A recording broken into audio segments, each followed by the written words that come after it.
श्याम सुंदर अब ग्वाल बालन के संग गैया चरावे गए हैं, इसे कोई को दर्शन नहीं देंगे। और 4, 4:30, 5 बजे जब मंदिर दोबारा उत्थापन होता है तो ठाकुर जी को फल का भोग लगाया जाता। क्यों? बोले अरे लाला वन में है, अभी वन में रोटी सब्जी थोड़ी मिलेंगी, वन में तो फल मिलेंगे, तो फल को भोग लगाया हो जाए। ये सब भावनाएं क्यों हैं सेवा में? क्योंकि हम चैतन्य बुद्धि रखते हैं कि वो साक्षात चैतन्य है, वो जड़ नहीं है।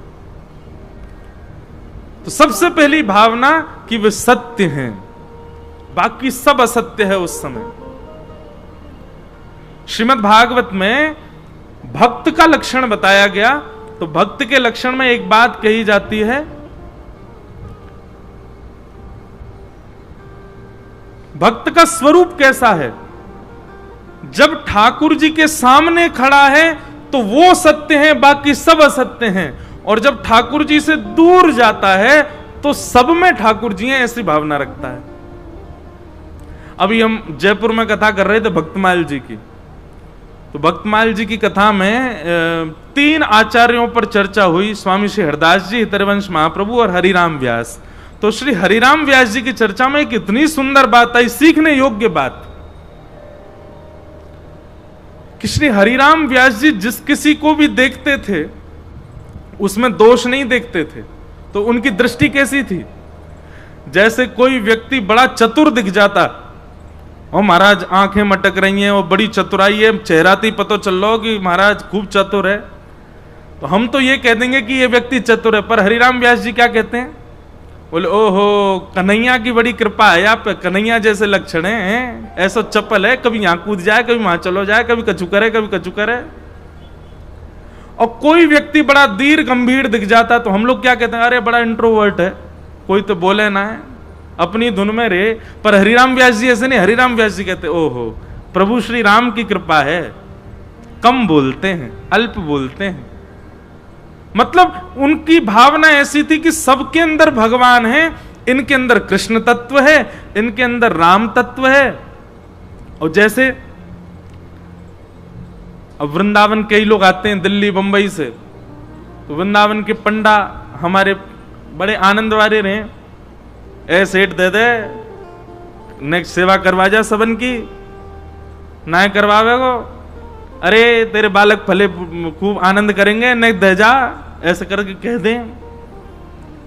तो बाहर के लोग कहते हैं राम राम, कितना मांगते हैं, कैसे करते हैं, क्या करते हैं। पर हरिराम व्यास जी की दृष्टि कैसी थी? अगर कोई मंगता आ जा तो ओहो बामन भगवान है भैया, बामन भगवान की मांगवे गए, कहां बलि के यहां मांगवे गए। किसी में दोष नहीं, सब में दृष्टि देखना, सब में भाव रखना कि इसके अंदर ठाकुर जी का कोई तत्व विद्यमान है। भैया भागवत की एक भी बात ऐसी नहीं है जिसको आप अपनी लाइफ में इंप्लीमेंट नहीं कर सकते। सब जीवन उपयोगी बातें हैं। आज से ही प्रारंभ करो, और आज से कैसे, अगल बगल में देखो कौन बैठो है, इनमें ही देखो इनमें कौन सा तत्व है भगवान को। ज्यादा ही क्रोध में बैठो होते हो कि ओहो परशुराम जी कृपा है आप पे, क्रोध में बैठो। थोड़ी चपलता है तो समझो नेक, थोड़ा नटखट सो तो ठाकुर जी को स्वरूप है। कोई सुंदरता में अद्भुत है महाराज, नेत्र सुंदर, नासिका सुंदर। अब देखो सांसारी सुंदरता देखोगे तो चित्त में काम प्रकट हो, चित्त में वासना प्रकट हो, चित्त में दुर्भाव प्रकट हो।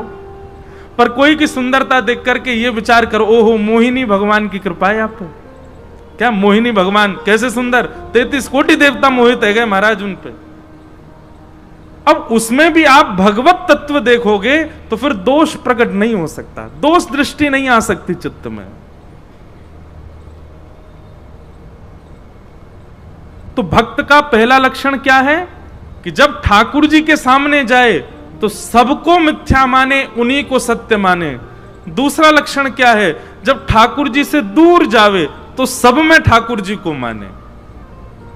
द्वारिकाधीश मंदिर में खड़े हैं तो यही हैं और कोई कछु ना है, और मंदिर से बाहर आए तो सब द्वारिकाधीश हैं, जितने घूम रहे हैं, जितने मिल रहे हैं, सब द्वारिकाधीश, सब आनंदवार, कोई में दोष मत देखो। अन्यश्च दोष गुण चिंतन माशु मुक्त्वा श्रीमद् भागवत के महात्म्य में ही लिखा है, दूसरे में दोष गुण देखना बंद करो, सब में सब ठाकुर जी के स्वरूप में, ऐसी भावना रखो।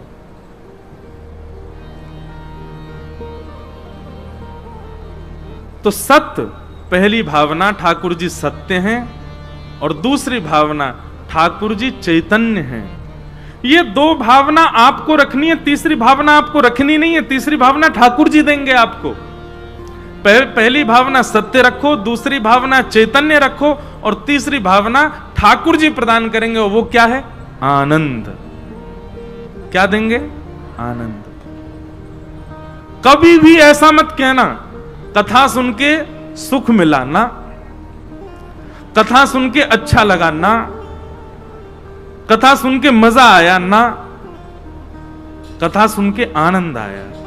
द्वारिकाधीश के दर्शन करके आनंद आयो, बिहारी जी के दर्शन करके आहा आनंद आ गए, बरसाने जाके आनंद आ गए। आनंद ठाकुर जी सुख प्रदायक नहीं है।